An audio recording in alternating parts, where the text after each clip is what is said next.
శ్రీ గురుభ్యో నమః. జూన్ నెల చాలా అంటే చాలా ప్రత్యేకమైందండి. ఈసారి మాత్రం చాలా విశేషాలతో కూడి వస్తున్నది. ఈ మాసమంతా కూడా చాలా అద్భుతంగా ఉంది. అధిక జ్యేష్ఠ నుంచి మనం నిజ జ్యేష్ఠకు వెళుతున్నాము. కానీ ఈ తిథులు, వారాలు మాత్రం చాలా అద్భుతంగా ఉన్నాయి. మనకి జాతకరీత్యా నవగ్రహాల దోషం ఉంది, ఎదుగుదల లేదు, స్తబ్దుగా ఉందనుకున్న వారు ఈ మాసంలో నేను చెప్పబోయేటువంటి డేట్స్ రోజున ఆయా కార్యక్రమాలను, ఆయా పూజలను జరిపించండి.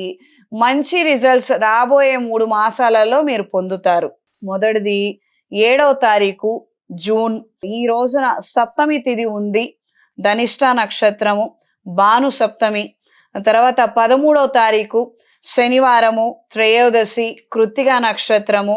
21వ తారీఖు ఆదివారము, సప్తమి తిథి ఉన్నది. 27వ తారీఖు శనివారము, త్రయోదశి.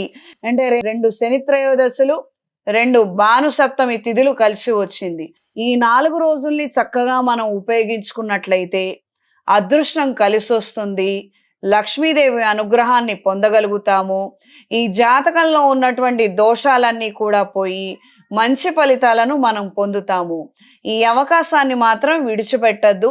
రాబోయే ఎపిసోడ్లో ఏ రోజు ఏ కార్యక్రమాలు చేయాలి, ఏ మంత్రాన్ని మనం ఉపయోగించుకోవాలన్నది తెలియజేస్తాను. ఆ ప్రకారంగా ఆ రోజున చెయ్యండి. మంచి ఫలితాలను మీరు పొందుతారు. సర్వే జనా సుఖినో భవంతు.